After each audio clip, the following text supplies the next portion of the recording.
నమస్తే, మీరు చూసిన దేశం కోసం మన రైతు. అయితే మనకి గతంలో ఒక వీడియో చేయడం జరిగింది ప్రశాంత్ గుప్తా గారితో. ఆ వీడియో మనకి దాదాపు 1,00,000 వ్యూస్ వరకు రావడం జరిగింది. అంటే ఇప్పుడు వీక్షించిన వాళ్ళందరికీ కూడా ప్రత్యేకమైనటువంటి ధన్యవాదాలు. సారు ప్రశాంత్ గుప్తా గారు మనకు వ్యవసాయానికి పొడి ఇంగువ ఇస్తూ ఉంటారు. మనం గతంలో చేసినటువంటి వీడియో ఏంటంటే వ్యవసాయంలో ఇంగువ మజాక్ అనే దాని మీద చేయడం జరిగింది. సారు ఇప్పుడు ఏంటంటే మామిడిలో చాలామంది రైతులతో సార్కి అనుభవం ఉంది, సన్నిహితం ఉంది, ఇంకా చాలా ఫీల్డ్ విజిట్కి వెళ్తూ ఉంటారు. ఈ యొక్క మామిడిలో సమగ్ర సస్యరక్షణ గురించి మనం ఈ వీడియో ద్వారా సార్ ద్వారా పూర్తి వివరాలు మరి తెలుసుకునే ప్రయత్నం చేద్దాం. ఓకే సార్, నమస్కారం సార్. నమస్కారం సార్, మీ గురించి చెప్పండి సార్. నమస్కారం అండి, నేను ప్రశాంత్ గుప్తా. మొదటగా మా గురుగారు అయినటువంటి విజయరామ్ సారు, అలాగే సుభాష్ పాలేకర్ గారికి పాదాభివందనాలు. అలాగే పోయిన సంవత్సరం మనం వ్యవసాయ ఇంగువ మజాకా అనేటువంటి ఒక వీడియో చేసాం. ఆ వీడియోని మీరు అందరూ ఆదరించి సుమారుగా 1,00,000 వ్యూస్ తీసుకొచ్చినందుకు మీ అందరికీ ధన్యవాదాలండి. సార్, అంటే ఇప్పుడు మనకి మామిడిలో ప్రధానంగా అయితే మనకు పూత దశ పిందె దశలో ఉంది. అంటే ఇక్కడి నుంచి కాకుండా ఫస్ట్ మనం పూర్తి వివరాలు ఇద్దాం. మనకు రైతుకు ఒక సంవత్సరంలో మామిడి పంటను ఎలా మెయింటైన్ చేసుకోవాలనే విధంగా మీరు వివరాలు ఇవ్వండి. అంటే సార్, పంట కోత అయిపోయిన తర్వాత నెక్స్ట్ ఏం చేయాలి మనకు రైతులు, మామిడి రైతులు? ప్రతి సంవత్సరం మనకు కోత అయిన తర్వాత మొక్కలు అనేటువంటివి, చెట్లు అనేటువంటివి నిద్రావస్థలో ఉంటాయి. ఆ సమయంలో మనం చేయాల్సింది ఏంటంటే మీరు చాలా నీట్గా వేసేసుకొని జీలుగా జనుము అనేటువంటిది మీరు విత్తనాలు వేసేసుకొని 45 రోజుల తర్వాత ప్రూనింగ్ కంటే ముందు మీరేం చేస్తారంటే వాటిని తీసి కలిదునండి. ఆ తర్వాత సార్, మనకు ఆ విధంగా దున్నుకున్న తర్వాత ప్రూనింగ్ అనేది ఎప్పుడు చేయాలి, ఏ విధంగా చేయాలి? ఎందుకంటే చాలామందికి తెలియదు. కొంతమంది కొమ్మలు కట్ చేస్తుంటారు, కొంతమంది లాస్ట్ కట్ చేస్తుంటారు. ఏది కట్ చేస్తే మనకు కరెక్ట్ ప్రూనింగ్ అవుతుంది? మనం ప్రూనింగ్ అనేటువంటిది ప్రూనింగ్ ట్రైనింగ్ అంటాం. ట్రైనింగ్ అనేటువంటిది చిన్న మొక్కలు చేసేదాన్ని ట్రైనింగ్ అంటారు. పెద్ద మొక్కలు ఏవైతే మనకు కాపు ఇస్తాయని అంటున్నాయో అక్కడి నుంచి మనం చేసేదాన్ని ట్రైనింగ్ అంటాము. జూలై ఆగస్టులో చేసేదాన్ని మనం ప్రూనింగ్ అంటారు. ఈ ప్రూనింగ్ని చేసే వాళ్ళతో చేయించాలండి. అంటే రైతుకి అవగాహన ఉంటే చేయొచ్చు. మీరు చూసినట్లయితే ఇప్పుడు ఇక్కడ ఈ కొమ్మని ప్రూనింగ్ చేస్తే మీరు చూసండి, ఇక్కడ మీరు కట్ చేస్తే కనుక మీకు సైడ్ బ్రాంచ్ వచ్చేస్తాయి. కాబట్టి ఎవరైతే ఈ యొక్క ఎక్స్పర్ట్ ఉంటాడో, ప్రూనింగ్ ఎక్స్పర్ట్ ఉంటాడో, అతనితో మీరు ప్రూనింగ్ చేయించుకుంటే కనుక సైడ్ బ్రాంచెస్ రావాలి. ఆ ప్రూనింగ్ కూడా ఎలా ఉండాలంటే మొక్క ఇలా శిఖరంలో రాకుండా గొడుగు ఆకారంలో వచ్చేటట్టు ప్రూనింగ్ చేయించేసుకోండి. దానివల్ల ఏమవుతుందంటే మీకు సూర్యరశ్మి బాగా పడుతుంది, కెనోపీ తగ్గుతుంది. కెనోపీ తగ్గినప్పుడు కింద కూడా మీకు సూర్యరశ్మి పడుతుంది. దానివలన మనకి ఇక్కడ ఏమిటంటే భవిష్యత్తులో మీకు పిండి నల్లి కానీ మనకు కాండం లేదా బెరడు పురుగు కానీ రాకుండా ఉంటుంది. అంతేకాకుండా కాయలు బాగా వస్తాయి. గాలి వెలుతురు బాగా జరగడం వలన మనకు పూత బాగా వస్తుంది, మొగ్గ బాగా వస్తుంది, పూత బాగా వస్తుంది, పిందె కడుతుంది, కాయ ఫ్రూట్ సెట్టింగ్ అవుతుంది. కాబట్టి శిఖరంలాగా మీరు ప్రూనింగ్ చేయించుకోకూడదు, గొడుగు ఆకారంలో వచ్చేటట్టు ప్రూనింగ్ చేయించుకోండి. ప్రూనింగ్ అయిపోయిన తర్వాత మనం కొంచెం ఎక్స్పర్ట్తోని మంచిగా గొడుగు ఆకారంలో చేయించుకుంటాం. తర్వాత నెక్స్ట్ స్టెప్గా ఏం చేయాలి మనకి మామిడి రైతులు? ఓకే, ప్రూనింగ్ అయిపోయిన తర్వాత ఇప్పుడు ఎలాగైతే ఒక తల్లి ఒక బిడ్డను జన్మనిచ్చిన తర్వాత తను ఏ విధంగా అయితే తనకు పోషకాలు కావాలో, అలాగే ఇక్కడ కూడా ప్రూనింగ్ అయిపోయిన తర్వాత దానికి చాలా ఆకలితో ఉన్నట్టుగా ఉంటుంది అనమాట. సో అప్పుడు మనము కంపల్సరీ పోషకాలు అనేటువంటివి ఇవ్వాల్సి వస్తుంది. అందుకని ఏం చేస్తామంటే ప్రతి చెట్టుకి కూడా 10 సంవత్సరాలు అలా పైబడిన చెట్టుకు అయితే మీరు 100 కిలోల అంటే 50 కిలోల నుంచి 100 కిలోల మీరు పశువుల ఎరువు కనుక చెట్టుకి మీరు 1 ఫీట్ లోతు 1 మీటర్ దూరం తీసుకొని, 1 మీటర్ దూరము అంటే సుమారుగా చెప్తున్నాను, మీటర్ దూరం తీసుకొని 1 ఫీట్ లోపలికి మీరు అందులో పశువుల ఎరువు కనుక వేసినట్లయితే భవిష్యత్తులో మీరు ఎలాంటి ఎరువులు వేసినా అది తీసుకునేటువంటి దాని యొక్క శక్తి వస్తుంది అనమాట. కాబట్టి ప్రూనింగ్ అయిన వెంటనే మీరు పశువుల ఎరువు కంపల్సరీ ఇవ్వాలి. అలాగే దానికి కావాల్సినటువంటి పోషకాలు, ఓకే, అంటే న్యూట్రిషన్స్ ఇవ్వాలి. ఏమి ఇవ్వాలి, మ్యాక్రో ఏమి ఇవ్వచ్చు? మ్యాక్రో న్యూట్రియంట్స్ ప్రైమరీ, సెకండరీ, అంటే ప్రాథమిక న్యూట్రిషన్స్ ఇవ్వాలి. అలాగే సెకండరీ న్యూట్రిషన్స్, ద్వితీయ పోషకాలు కూడా ఇవ్వాలండి. అంటే ఎన్పికే కానీ, సిఎంఎస్, కాల్షియం మెగ్నీషియం సల్ఫర్ కానీ ఇవ్వాలి. అలాగే మిగతా మైక్రో న్యూట్రియంట్స్, జింక్, బోరాను, ఐరన్, ఈ కాల్షియము, ఇవన్నీ పొటాష్, కాల్షియము, ఇవి కూడా మీరు నేలకు ఇచ్చినట్లయితే, అంటే ఇప్పుడు ఎప్పుడు స్టార్ట్ చేస్తాము, ప్రూనింగ్ అయిపోయిన తర్వాత పశువుల ఎరువు వేసిన తర్వాత నుంచి మీరు ఈ ఎరువుల యాజమాన్యం అనేటువంటిది కాయ కోసే వరకు వేస్తుండాలండి.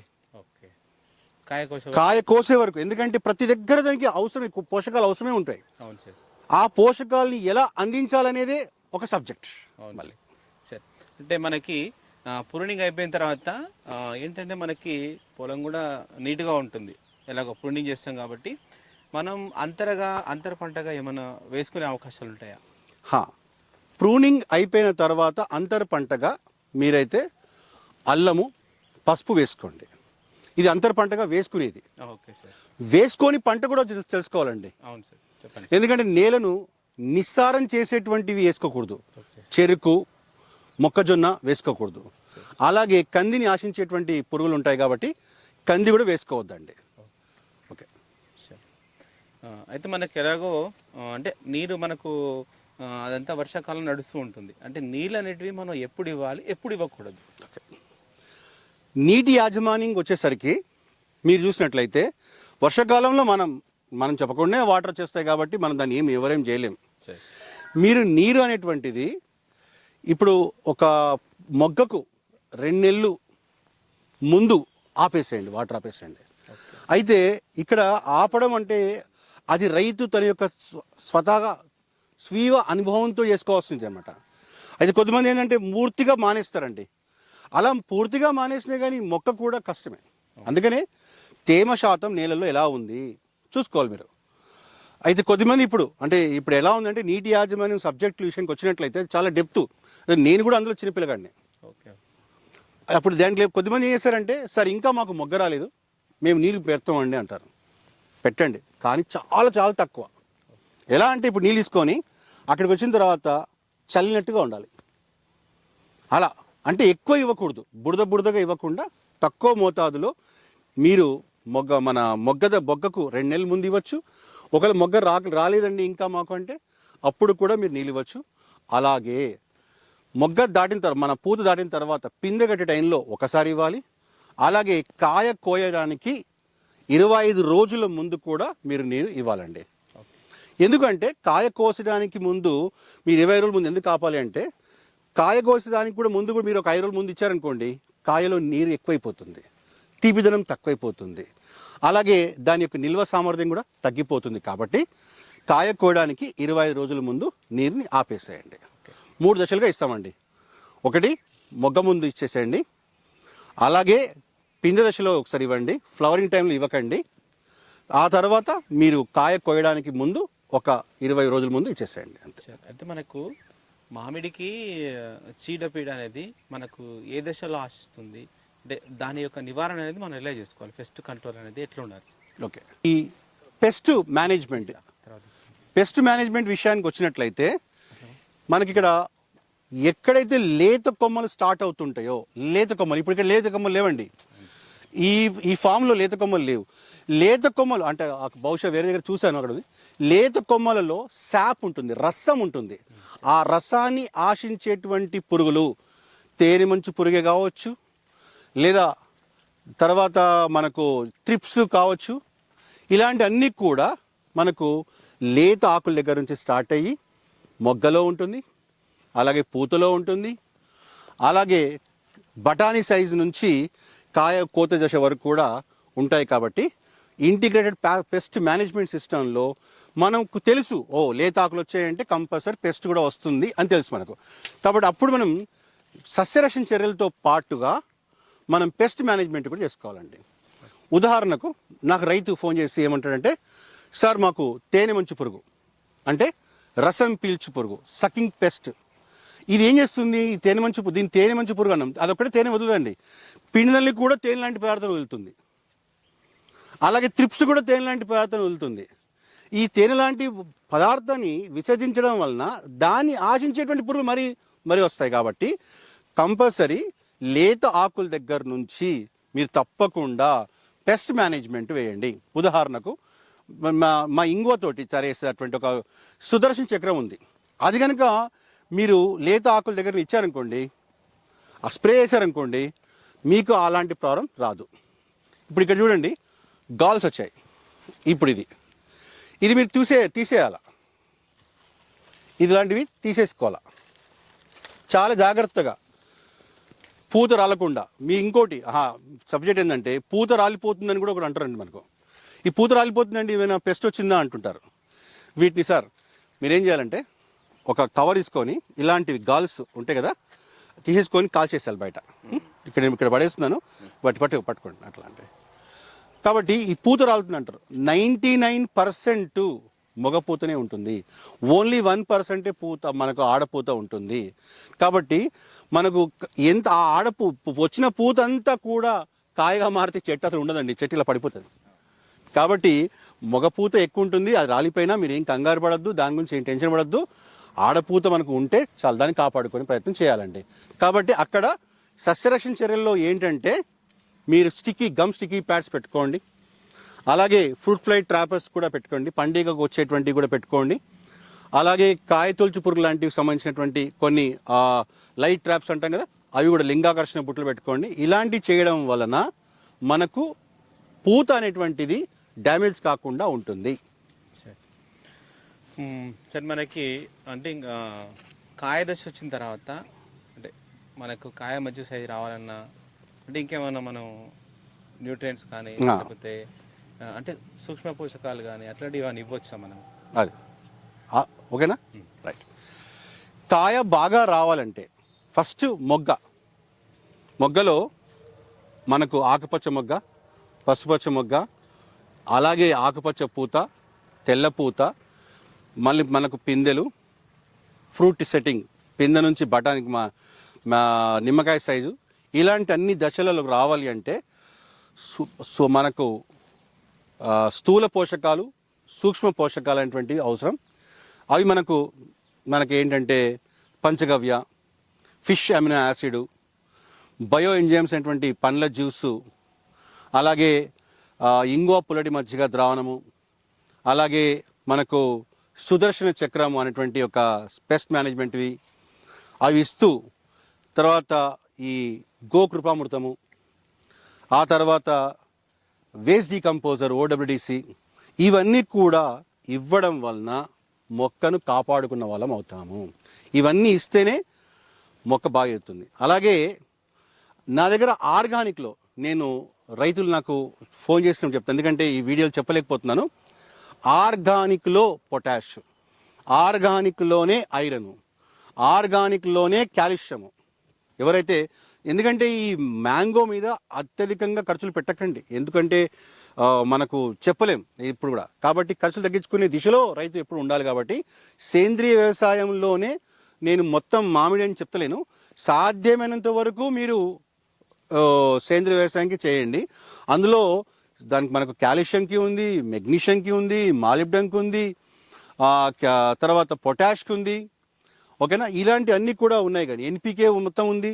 సో ఇవన్నిటి కూడా మన స్థూల సూక్ష్మ పోషకాలన్నీ కూడా మనం ఇచ్చినప్పుడు రైతు తను అత్యధిక దిగుబడిని సాధించగలడు.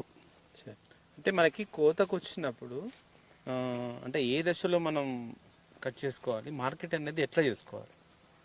ఓకే, కాయ అనేటువంటిది అంటే ఇప్పుడు మనకు ఫర్మెంటేషన్ అయిపోయింది, కాయ అయిపోయింది, మెచ్యూరిటీ వచ్చింది అన్నప్పుడు ఒక 10 days ముందు కాయ కట్ చేసుకుంటారు జనరల్గా రైతు. ఎందుకంటే దాన్ని మనము మళ్ళీ మార్కెట్కి చేరవేయడానికి మనకు 10 రోజులు వ్యవధి వస్తుంది అనుకోండి. ఈ 10 రోజుల వ్యవధిలో ఆల్రెడీ బాగా మెచ్యూరిటీ వచ్చినటువంటివి అయితే కనుక సో కాయ కులిపోయే అవకాశాలు ఎక్కువ ఉంటాయి. అందుకనే మెచ్యూరిటీకి ఒక 10 days ముందు కట్ చేసుకొని మనం దాన్ని ఇథిలిన్ వాటితోటి, కార్బోహైడ్రేట్ కాకుండా అవి కాకుండా ఇథిలిన్ తోటి ఫర్మెంటేషన్ చేసుకుంటే మనకు బ్రహ్మాండంగా ఉంటుందండి. అయితే ఇప్పుడు మనకు కాయ వచ్చే దేశాల వరకల్లా ఇప్పుడు అది పురుగు అనేది మన ఇది ఈగ ఎర్రీగ అనేది బాగా అటాక్ చేసి మొత్తం ఒక్కసారి అటాక్ అయిందంటే మొత్తం నాశనం చేసేస్తుంది అది. ఓకే, ఇప్పుడు దానితోటి ఏది ఇస్తే చాలా అవుతుంది దాని. ఇప్పుడు మీరు అడిగిన దానికి తేనె మంచు పురుగు ఒకటి, రసం పీల్చే పురుగు అంటాం దాన్ని, అది తర్వాత పిండి ఈ తామర పురుగులు. ఇది భయంకరంగా రైతుని పాడేసేటువంటి, అంటే మొక్కని పాడేసి చెట్టు పాడేసినట్టు రైతుని పాడేస్తున్నట్టు. దాన్ని కంట్రోలింగ్ చేయడం కోసం మనం ఏం చేయాలంటే లేత ఆకులు వచ్చినప్పుడే మనం సేంద్రియ వ్యవసాయ పద్ధతుల్లో మనం వాటి పెస్ట్ మేనేజ్మెంట్ చేసుకుంటే కనుక, అంటే కొన్ని కషాయం ఉంది, నేను ఎగ్జాంపుల్ చెప్పాను సుదర్శన చక్ర ద్రావణం అని, అది కానీ వేప నూనె ఇంగువ ద్రావణం కానీ ఇలాంటివి, అంటే వేప నూనె అంటే మీరు చేసుకునే విధంగా ఉంటుంది, నేను చెప్తాను అది. ఆ ద్రావణాలు చేసుకున్నట్లయితే మీకు ఫస్ట్ అవి రావండి, వచ్చిన తర్వాత చేసేటువంటి చర్యల కంటే రాకుండా ఉండే చర్యలు చాలా ఇంపార్టెంట్. ఓకేనా? సరే, అంటే మామిడి పంట అంటే మామిడి రైతులను మెయిన్గా ఇబ్బంది పెట్టేది ఈ పిండి నల్లి, తర్వాత తామర. వీటి యొక్క కంట్రోల్ అంటే మనకి వీటి యొక్క నివారణ అనేది అంటే సేంద్రియ పద్ధతి ద్వారా అంటే ఎట్లా నివారణ చేసుకోవచ్చు? ఓకే, ఇప్పుడు పిండి నల్లి అనేటువంటిది సాధారణంగా ఎలా వస్తుంది అంటే, ఎప్పుడైతే కనుక ఇప్పుడు ఇక్కడ నీట్గా ఉంది పర్లేదు, ఈ కొంచెం ఈ ఆకులు పడ్డాయి కదా, ఇవన్నిటిని మనం తీసేసేయాలండి ఎప్పటికప్పుడు. ఎప్పుడైతే ఈ ఆకులు అలములు ఇవన్నీ కూడా కింద ఉంటాయో వీటి కింద పిండి నల్లి వచ్చేస్తుందండి. అంటే అది దాచుకుంటుంది, కింద దాగి ఉంటుంది. అదేం చేస్తుంది, మెల్లమెల్లిగా చెట్టు ఎక్కుతుంది. చెట్టు ఎక్కేసేసి అక్కడ నుంచి ఇంకా చెట్టు మీద కాయలు పట్టేసుకుంటుంది అనమాట, పూతని కాయలన్నీ పట్టేసుకుంటుంది. పిండి నల్లి రావడానికి కారణమే ఇక్కడ కింద ఉన్నటువంటి ఆకుల అలములు. వీటి నీట్గా ఉంటే పిండి నల్లి రాదండి. అది కూడా తేనె లాంటి పదార్థాన్ని విసర్జిస్తుంది. అలాగే తామర పురుగులు, ఈ తామర పురుగులు కూడా అవి ఏంటంటే ఎప్పుడైతే పూత వస్తుంటుందో ఎక్కువ మటుకు పూత వచ్చినప్పుడు అది దాడి చేస్తుంటుంది అనమాట. అది కొరకడం వలన, తినడం వలన అప్పుడు మనకు నల్లగా ఇలా మంగులాగా ఏర్పడుతుందండి, ఇది ఒక తెగులు ఏర్పడుతుందిలాగా మంగు. ఆ నల్లగా అయిపోతుంది అన్నమాట. ఆ తేనె లాంటి పదార్థం ఉండడం వలన వాటి కోసం ఆశించేటువంటి వేరే పురుగులు రావడము, కొరకడం వలన ఇలా నల్లగా మారిపోయే అవకాశాలు కూడా ఉన్నాయి. కాబట్టి ఈ మంగు వచ్చిన తర్వాత దీన్ని పరిష్కరించడం కష్టం అండి, దీన్ని తీసేయడం ఉత్తమం. దీన్ని జాగ్రత్తగా తీసేసుకోండి. ఇప్పుడు ఇక్కడ తీద్దామంటే రైతుకి మనసు ఒప్పదు, అబ్బాయి ఇక్కడ మంచి బఠానీ సైలాగా వచ్చింది కదా, దీన్ని ఎలా తీద్దాం అనుకుంటాడు. కానీ మనం జాగ్రత్త తీసేసుకోవాలి.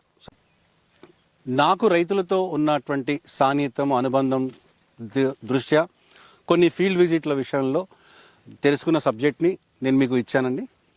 నాకు ఇంకా అనుభవజ్ఞులైనటువంటి రైతులు ఇంకా మీ ఇతరులు కమెంట్ చేయండి, ఇంకా ఎలా చేస్తే బాగుంటుంది చెప్పండి. ఏమైనా తప్పులు ఉంటే కనుక క్షమించండి.